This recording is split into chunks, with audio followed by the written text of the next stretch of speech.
Hello દર્શકો, જય શ્રી કૃષ્ણ.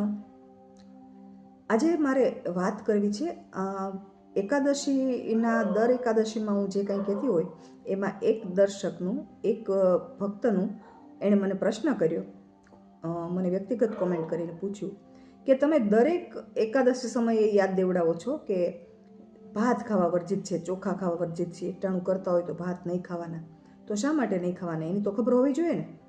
એટલે મને થયું કે આજે આપણે આ વિષય ઉપર જ વાત કરીશું. એ પહેલાં આપણે પ્રાર્થના કરી લઈએ. શ્રી ગણેશાય નમઃ, શ્રી સરસ્વત્યે નમઃ, શ્રી માતૃપિતૃ ચરણકમલેભ્યો નમો નમઃ, શ્રી વિષ્ણવે નમઃ. ભક્તો, ભાત એકાદશીના દિવસે નહીં ખાવાના ઘણા બધા કારણો છે.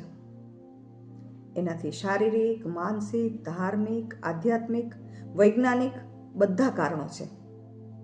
તો આજે આપણે એની વાત કરીએ તો સૌપ્રથમ એવું કહીશ કે જે એકાદશી આપણા જે કહેવાય ને આપણા ઋષિમુનિઓ, આપણો સનાતન ધર્મ, એમાં દરેક વાત ધર્મના નામથી આપણને સીધી આજ્ઞાર્થે કહી હોય અને આપણે એ કરતા હોય, પણ આવી રીતે કોઈને પ્રશ્ન થયો હોય તો એનો જવાબ પણ જરૂરી છે.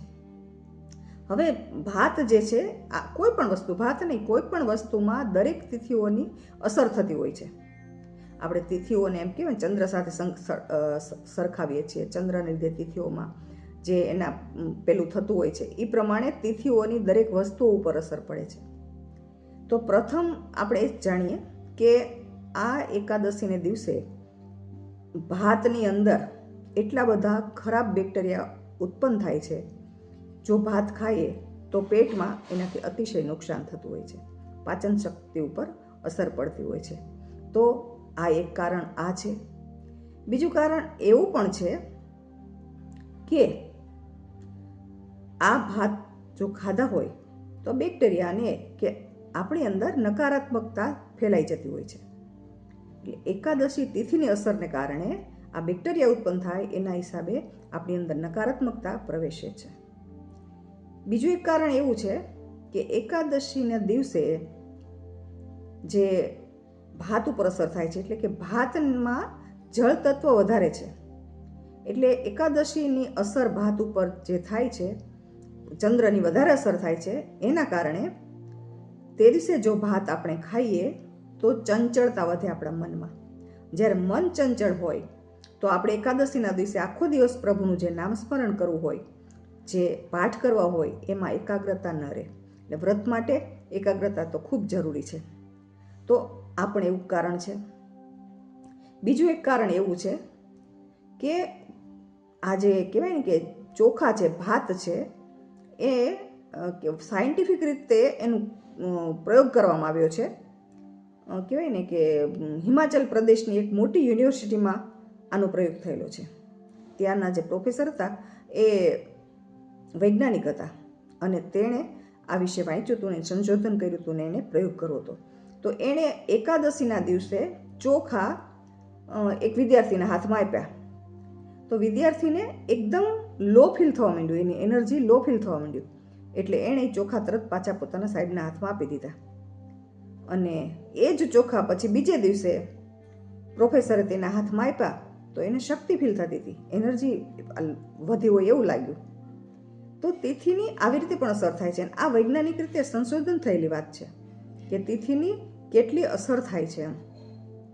તો આ પણ આપણને કારણ થાય કે આપણે એકાદશીના દિવસે ન લઈએ ભાત તો આપણે ઉલટી આપણને વીકનેસ લાગશે અને આપણને એમ થાય કે મેં તો એકાદશીનું એકટાણું કર્યું ને એટલે મને નબળાઈ લાગી છે. હકીકતે ભાત ખાધા હોય એટલા માટે એકાદશીનું આપણને એવું થતું હોય. બાકી તો ઘણા નિર્જળા કરતા હોય છે તો એ સરસ રીતે આખો દિવસ એનો જતો રહે છે, એને ક્યાંય કોઈ તકલીફ પડતી નથી. એટલે આ પણ એક સંશોધન થયેલી વાત છે. અને ચોખા એ આમ કહેવાય ને કે આપણે એને હવિષ્યાન કહીએ છીએ કે એ પવિત્ર છે, સાત્વિક છે. આપણે પ્રસાદમાં ખીર બનાવતા હોય, ધરાવતા હોઈએ તો હવિષ્યાન હોવા છતાંય નથી ખાવાનું. એની પાછળનું એક કારણ પણ છે બીજું કે આપણે દરેક એકાદશીમાં એક વાત તો કોમન સાંભળીએ છીએ કે એકાદશીનું વ્રત કરવાથી તમામ પાપોમાંથી વ્યક્તિ છૂટી જાય છે, તમામ પાપોથી વ્યક્તિ મુક્ત થઈ જાય છે. એટલે પછી શું થતું હતું કે દરેક લોકો એકાદશી કરે, પાપ કર્યા હોય પાપમાંથી મુક્ત થઈ જાય. એટલે એકવાર યમદેવે વિષ્ણુ ભગવાન પાસે આવ્યા અને કે પ્રભુ, તમે આજે એકાદશીથી એટલું બધું તમે પુણ્ય આપો છો અને બધાના પાપ નાશ પામે છે, તો મારું તો કાર્ય બંધ થઈ જશે. મારે કોને સજા આપવી, કોને દંડ આપવો, કોને હું લઈ આવું અહીંયા? ત્યારે વિષ્ણુ ભગવાને કહ્યું, એક કામ કરે, હું છે ને પાપને આજ્ઞા કરું છું. વિષ્ણુ ભગવાને પાપને આજ્ઞા કરી કે એકાદશીના દિવસે તું ભાતમાં બિરાજમાન થજે, મતલબ ભાતમાં તારો વાસ થાય. એટલે એ કારણથી એકાદશીના દિવસે પાપ ભાતમાં હોય છે. એટલે આપણે એકાદશીનું એકટાણું કર્યું હોય ને જો ભાત ખાઈએ તો એ ભાતની સાથે આપણે પાપ પણ ખાઈએ છીએ. એટલે આપણે જે એકાદશીના વ્રતથી પાપમાંથી મુક્ત થવાની બદલે પાપ વધે છે. એટલા માટે પણ આપણે તે દિવસે ભાત નહીં ખાવાનો છે ને. સરસ મજાની વાત. તો આ આપણી સનાતન ધર્મની જે બધી કહેવાય ને ગૂઢ વાતો છે, એના ગૂઢ અર્થો થતા હોય છે, અનેક અર્થો થતા હોય છે. એ સમજીએ ને ત્યારે આપણને એમ થાય કે વાહ, આપણા ઋષિમુનિઓને, આપણા સનાતન ધર્મને ખરેખર સેલ્યુટ છે. કારણ કે એટલી બધી ઝીણી ઝીણી, આ તો વૈજ્ઞાનિક સંશોધન હવે થાય છે, પણ તે સમયે આ બધી શોધ થયેલી જ હતી.